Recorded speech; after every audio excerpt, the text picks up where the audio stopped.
Well, this morning I wanted to share with you a story from the Scriptures. I believe that there are so many fascinating and inspiring stories in the Bible that can speak into our life, that can be models for us of how we are to live in our Christian life today, and to challenge us and to guide us in the way that God has called us to be. And I would like to share with you an experience that began around 51, 52 AD. That was about 20 years after Pentecost, 20 years after the death and resurrection of Jesus Christ, and it's found in the book of Acts.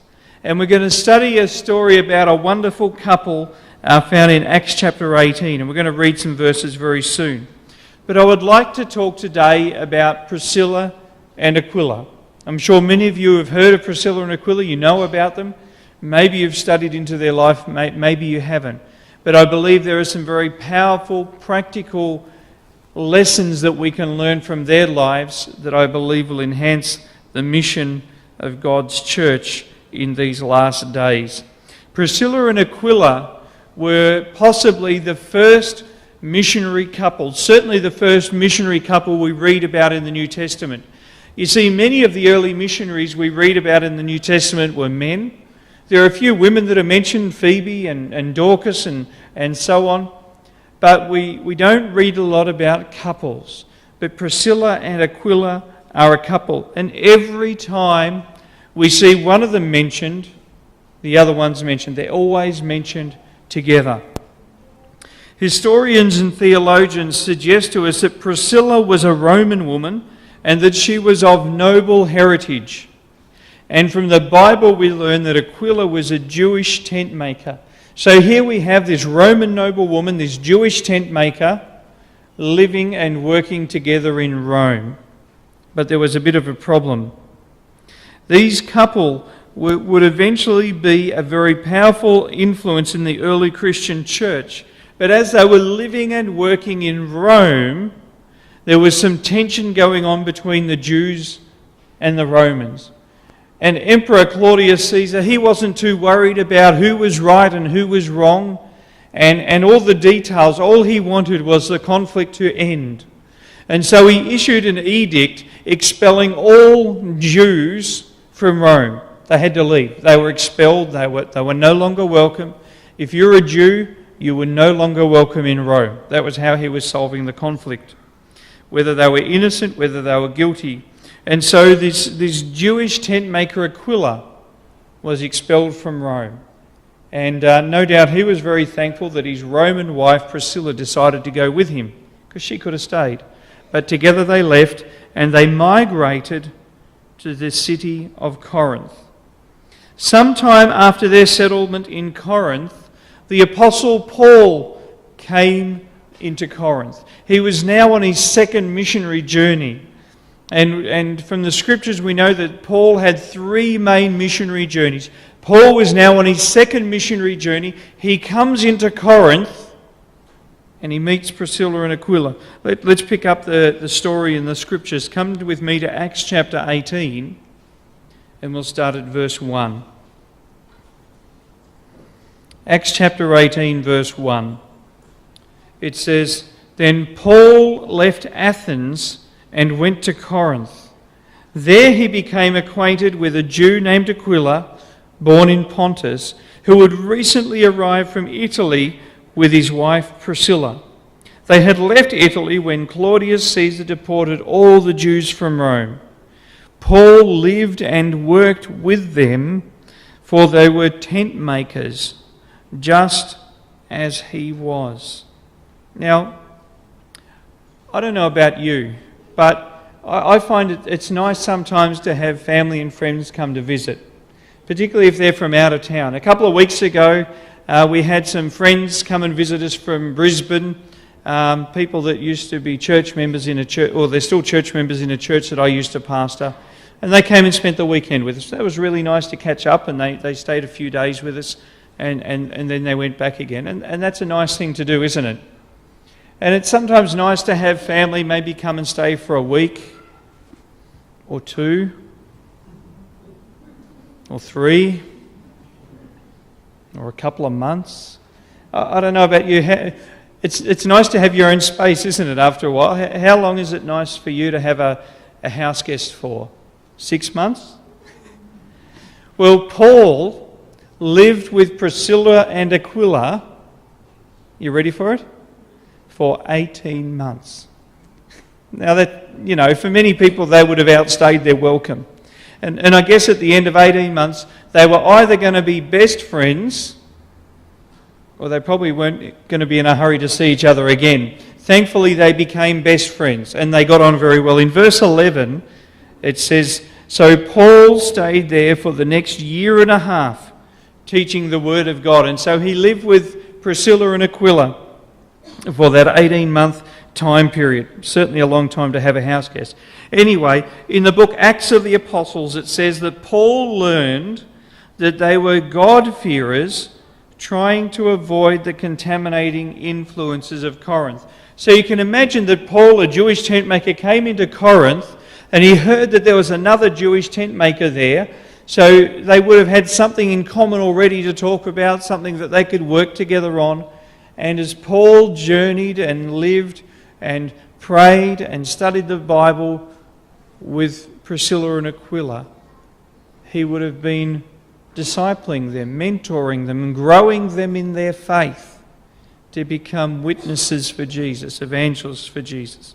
So after 18 months, we understand from the Bible that the 3 of them, Priscilla, Aquila and Paul, packed up their bags, left Corinth, and made their way through southern Greece to the city of Centuria. By this time, Paul probably looked a lot like a hippie. Now you're probably wondering why I think that Paul looked like a hippie. Well, it had been 2 years since Paul had had a haircut. Now, how far would your hair grow in 2 years? Be past your shoulders, wouldn't it? Maybe fair way down your back? We probably don't normally picture Paul with hair most of the way down his back, do we? But Paul had not had a haircut for 2 years because he had taken a vow before the Lord. Let's read verse 18. Acts chapter 18, verse 18 tells us about the vow and the completion. Paul stayed in Corinth for some time after that, then said goodbye to the brothers and sisters and went to nearby Centuria. There he shaved his head according to Jewish custom, marking the end of a vow. Then he set sail for Syria, taking Priscilla and Aquila with him. So we don't know what the vow was. The Bible never tells us what the vow was, but it seems to me more than a coincidence that after 18 months of living and working with Priscilla and Aquila, that they all packed up their bags and that Priscilla and Aquila started travelling with him, that when they got to Centuria, Paul believed that God had fulfilled his vow, and so he had a haircut. He didn't just have a neat short back and sides. He went from one extreme to the other. That he shaved his head according to the customs of the day, the Jewish customs of the day, signifying that the vow had been fulfilled. And I'd like to believe it had something to do with Priscilla and Aquila's call to ministry and the fact that they had followed the leading of God through the words of Paul. So anyway, at Centuria they boarded a ship and sailed to Ephesus, which was in Asia. Soon after their arrival in Ephesus, Paul left them and Priscilla and Aquila stayed behind to raise up a church. And so Priscilla and Aquila became church planters, raising up a church in Ephesus. Let's continue on with the Bible. Let's come to verse 19. It says, they stopped first at the port of Ephesus, where Paul left the others behind. While he was there, he went to the synagogue to reason with the Jews. They asked him to stay longer, but he declined. As he left, however, he said, I will come back later, God willing. Now, watch these next couple of verses carefully. It says, then he set sail from Ephesus, The next stop was at the port of Caesarea. From there he went up and visited the church at Jerusalem. Then he went back to Antioch, and after spending time in Antioch, Paul went back through Galatia and Phrygia, visiting and strengthening all the believers. In those two verses, Paul travelled 2,400 kilometres. That's a fair distance, isn't it? Now, if we were really eager and we got a car full of drivers, we could hop in our car, well, maybe not with the cyclones, but Cairns is about 2,400 kilometres away. We could hop in our car, and by this time tomorrow, we could be in Cairns. We could drive all day, all night, and we could get there. But in Paul's day, you couldn't hop in your car. You had to travel by foot. And then Paul also travelled by ship, but that usually wasn't the easiest way for Paul to get around. He seemed to have trouble when he boarded ships. So in these couple of verses, Paul travels a long way. He visits a lot of places. No doubt he preaches a lot of sermons. No doubt he witnesses to a lot of people, because it says that he strengthens the believers. And so to me, this points to the fact that Luke spent 18 verses documenting the time that Paul spent with Priscilla and Aquilla, that there's something very significant about this relationship and this friendship and the influence that it has on the Christian church in those early years. So Paul left Priscilla and Aquila behind in Ephesus to raise up a church. And if we look into history, we find that Priscilla and Aquila established a strong and vibrant church in Ephesus. And I'm sure you know about Ephesus. Ephesus was one of the 7 churches in the book of Revelation. In Paul's day, Ephesus was a city of about 200,000 people. Paul wrote letters to the Ephesian church. We have the epistle of Ephesians. 2 Timothy was written to the Ephesian church. Timothy was a pastor in Ephesus when he received the letter of 2 Timothy, and so on. If we come back to verse 18, we find that Dr. Luke did something very, very significant in this verse. We in our 21st century culture, it would miss us. We wouldn't even notice what Luke was doing here, but he made a very powerful statement. Okay, in verse 18, in my Bible it says in the last sentence, then he set sail for Syria, taking who? Priscilla and Aquila with him. Now what's so significant about that? Well, it was completely outside the custom and the practice of the day to mention the woman's name first. But he did it. He mentioned her name first. In fact, Priscilla and Aquila are mentioned 7 times in the Bible, and on 5 of those 7 occasions, her name is mentioned first. It's a very pointed remark, very, very significant. This would suggest that Priscilla was a leader amongst them. She was a teacher and a leader. So not only is she a woman from Roman nobility, married to a Jewish tent maker, they're raising a church up in Asia. Who said multiculturalism was new? But she was a lady of distinction and prominence who had a significant part in raising up the church in Ephesus. So where would they have begun?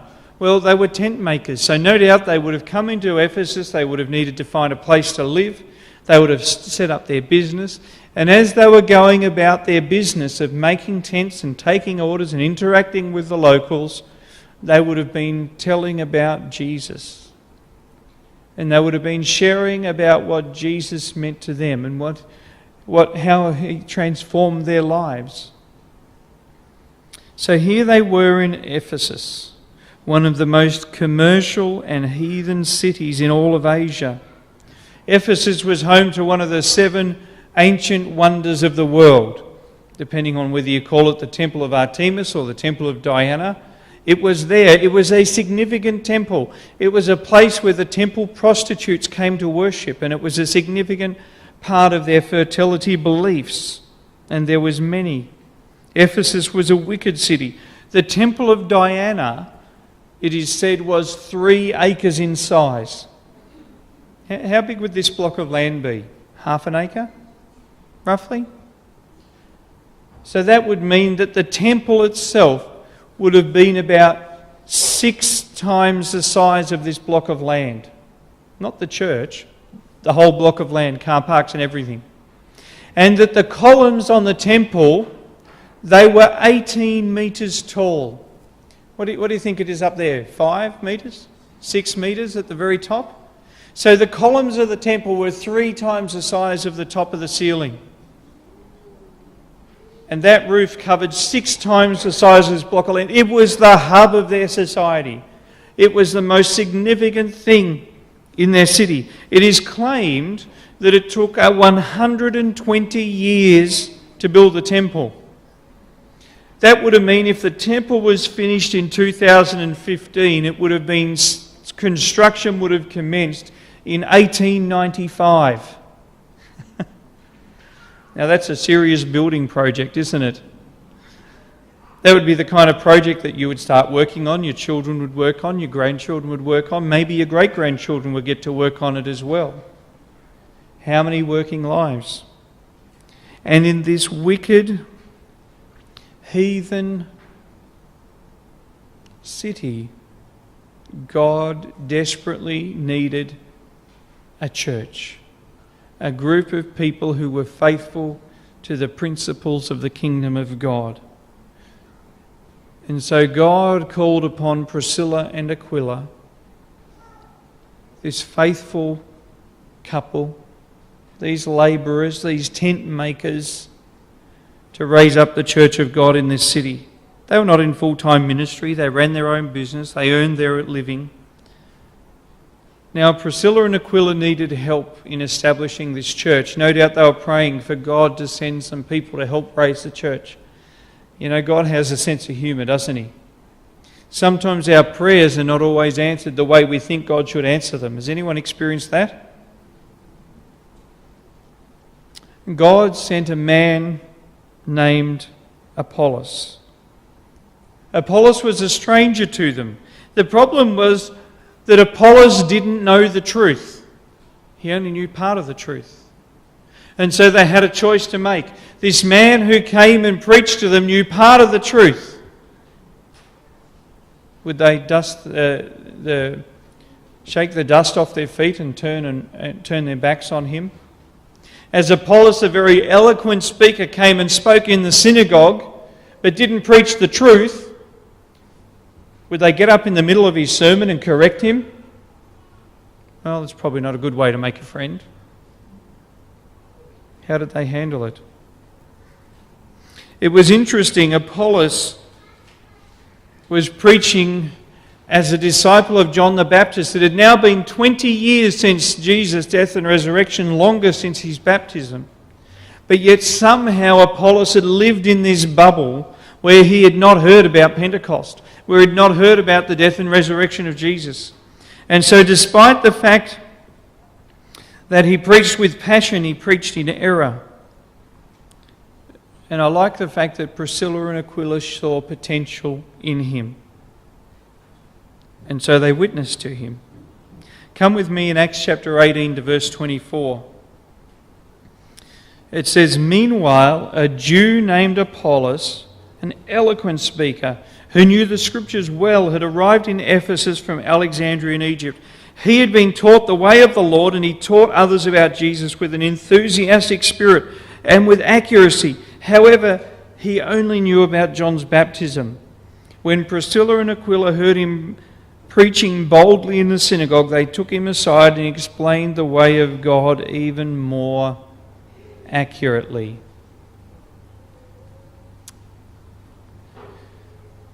According to the book Sketches from the Life of Paul, it says that Apollos had received the highest Grecian culture. He was a scholar and an orator. He was a zealous teacher, but he didn't know all the truth. As we look into this story and understand it, some versions of the Bible make it even clearer that after he preached, they took him aside. They didn't embarrass him, they didn't humiliate him, they didn't ridicule, they took him aside.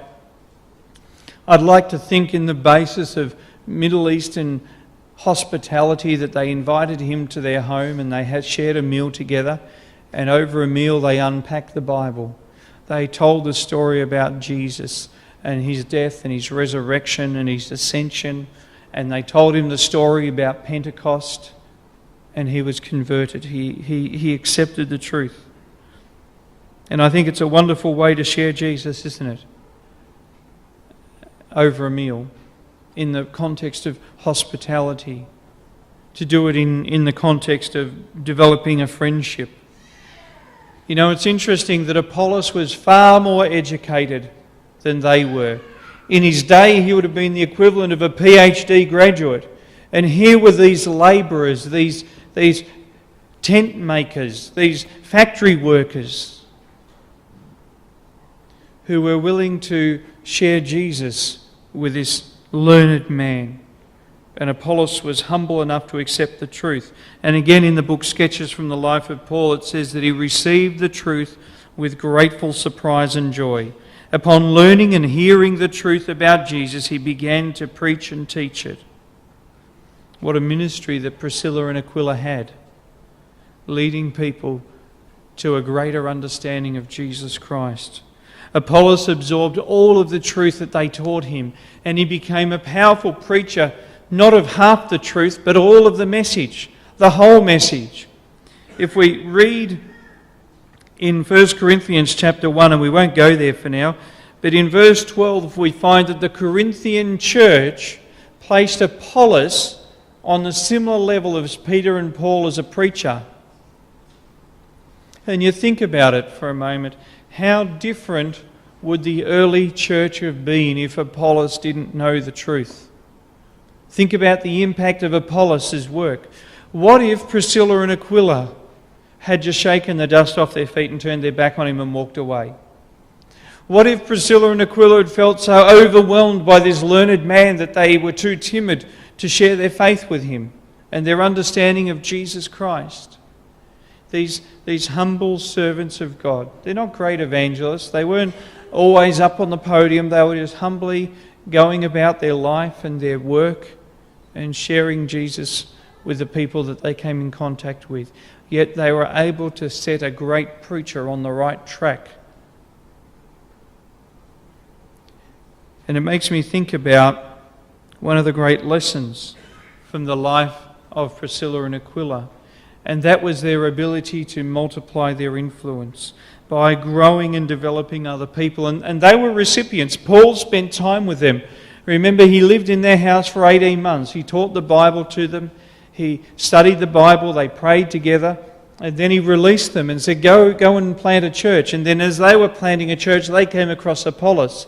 And they witnessed to Apollos. And then Apollos went out as a preacher and he preached to multitudes all over the place. And this is what the Gospel Commission is all about, isn't it? That we are to make disciples. That we are to take what we know about Jesus and to share it with other people. And that as we proclaim the gospel about Jesus Christ, we can share with them the promise that Jesus is coming soon. We can share with them the need to have a deep and rich understanding of the Bible as we express it as a Seventh-day Adventist church. And so we are called to multiply our influence. When Paul, on his third missionary journey now, came through Ephesus, he met up with his friends Priscilla and Aquila, and it would have been a great reunion. They would have met together. No doubt Paul would have went and stayed with them again, not for 18 months this time, but for a short period of time. And then as Paul left Ephesus, he went to Greece on his third missionary journey. By now, Priscilla and Aquila believed that God was directing them back to Rome. Claudius was now dead, and so it seemed safe to go back to Rome. And so off they went. They believed that Rome needed a gospel witness. You know, Priscilla and Aquila would have made good Adventists. They always seemed to be on the move, part of the great Advent movement. They didn't stay still for very long. They were missionaries trying to build up the work of God, and they made an amazing team. Now, when Paul got back to Greece, he wrote a letter to the church in Rome. We have it today as the book of Romans. And if we come to the book of Romans, we find that Paul writes to his friends Priscilla and Aquilla from Greece to Rome. Let's come there. Romans chapter 16, and we'll pick it up in verse 3. Romans chapter 16 and verse 3 to 5. Okay, verse 3. Give my greetings to Priscilla and Aquila, my co-workers in the ministry of Jesus Christ. You know, Priscilla and Aquila are at the top of the list. The only other person that gets mentioned before them in a long list of greetings was Sister Phoebe. Give my greetings to Priscilla and Aquila, my co-workers in the ministry of Christ Jesus. In fact, they once risked their lives for me. Paul's got a gift for understatement. The story goes that Priscilla and Aquila were almost decapitated for the sake of protecting Paul. And I guess if someone almost lost their head for me, I'd probably be fairly thankful too. In continuing in verse 4, it says, I am thankful to them, and listen to this bit, and so are all the Gentile churches. So Priscilla and Aquila's influence wasn't just in Ephesus, wasn't just in Corinth, wasn't just in Rome, but all the Gentile churches were thankful because of the ministry of these humble tent makers that built up the church, that used their personal influence for the sake of witnessing for Jesus Christ. And in verse 5, also give my greetings to the church that meets in their home. Now, obviously, in early church time, we didn't have beautiful buildings like this. Most churches met in homes. But it seems as though Priscilla and Aquila couldn't help themselves. They'd only just arrived in Rome. They'd set up home, set up business, and no sooner had they set up home and business that they already had people meeting in their home. No doubt they had the gift of hospitality. They had this burning desire that other people should know about Jesus. It was just about compulsive for them. It overflowed out of their lives. The home of Priscilla and Aquila was always open to people who wanted to learn more about Jesus Christ and for Christians who wanted to study the Word together. Isn't that a wonderful testimony? Aquila and Priscilla are mentioned one more time in the New Testament. And it's in what we believe to be, and this I guess could be argued, but what we believe to be the last chapter of the last book that Paul wrote. And I want to have a look at this because it had now been 16 years since Paul had met Priscilla and Aquila in Corinth. 16 years of life, a journey shared together, of interactions as they crossed paths with each other, of correspondence, of partnership in ministry, co-workers in the ministry of Jesus Christ. Paul was now in a Roman prison for the second time. His death at the hands of Emperor Nero was imminent. And he was writing the last paragraphs of his long and fruitful life. His last paragraphs weren't, "Save me." His last paragraphs weren't about himself, but they were about ministry and multiplying his influence. Come with me to 2 Timothy chapter 4, and we're going to look at verse 19. 2 Timothy chapter 4 and verse 19. At the end of this book, so by now Timothy is the pastor, as I mentioned earlier, of the church in Ephesus. Priscilla and Aquila couldn't keep still because they'd now moved from Rome back to Ephesus again. They couldn't stay away. They didn't like to settle anywhere for too long. At the very beginning of the list, Paul starts out, give my greetings to Priscilla and Aquila. Right at the very beginning of his short section of greetings, he mentions them. In the last hours of his life, on the tip of his tongue was Priscilla and Aquila. Imagine the impression that these humble tent makers made on the life of Paul. the work that they were doing for the church. While Paul and Apollos were itinerant preachers, these were faithful church members, elders, leaders in their local church.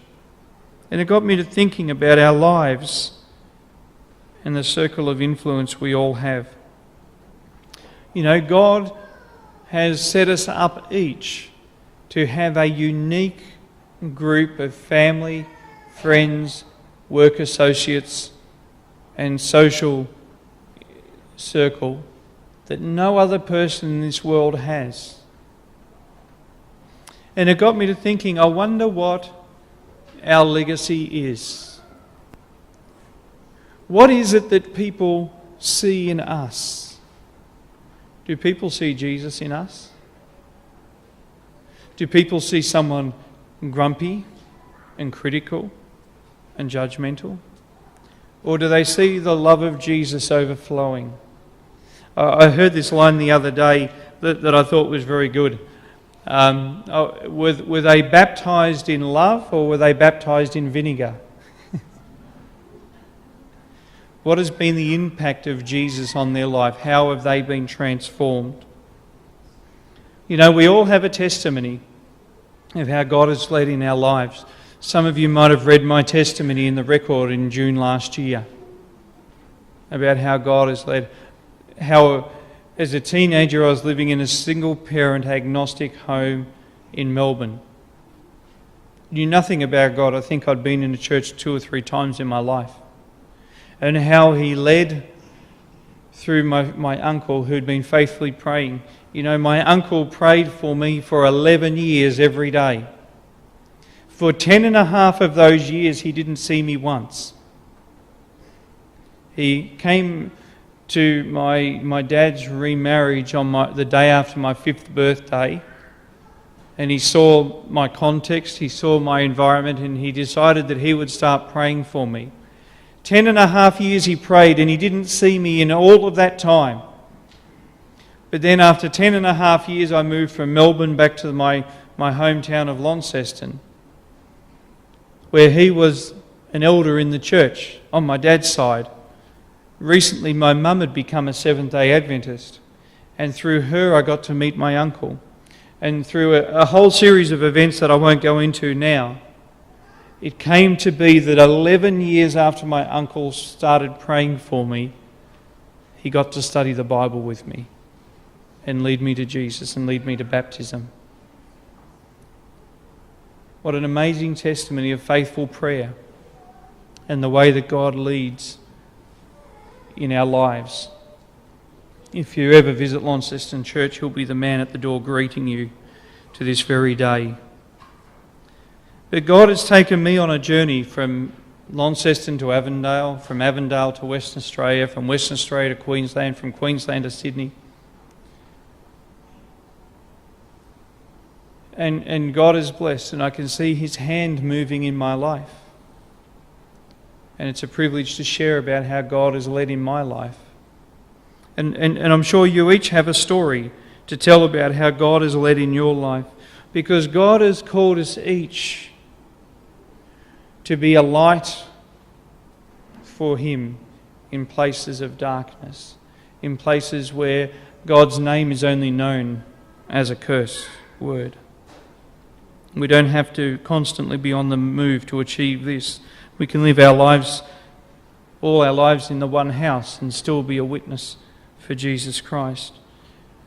You know, as a church, it's important that we are involved in evangelistic programs, that we preach the message, that we share the unique and distinctive Seventh-day Adventist message. It's a wonderful message.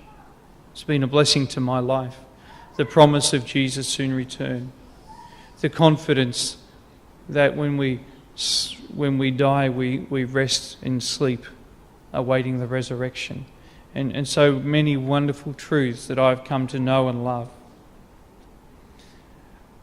And it's good that we run programs, but I still think the most powerful influence is the influence that we can have in our home, the influence we can have in our community, the influence that we can have in our workplace, the opportunity to share a word about what God means to us at the appropriate times. We each have a unique circle of influence, and God has called us all to be witnesses for Him. We are all called to be Priscillas and Aquillas, to be people who are overflowing with our faith, to be overflowing with our witness, to be people who are hospitable, to be people who are willing to speak about what Jesus has done in our lives and to share the teachings of the Bible, the truth in the Bible with those all around about us.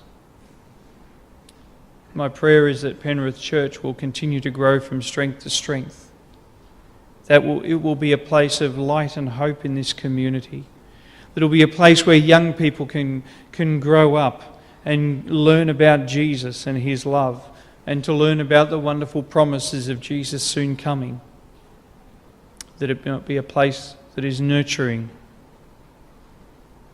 and a place where Jesus dwells. May God continue to bless you each in your individual lives and as a church witnessing here in Western Sydney. God bless you.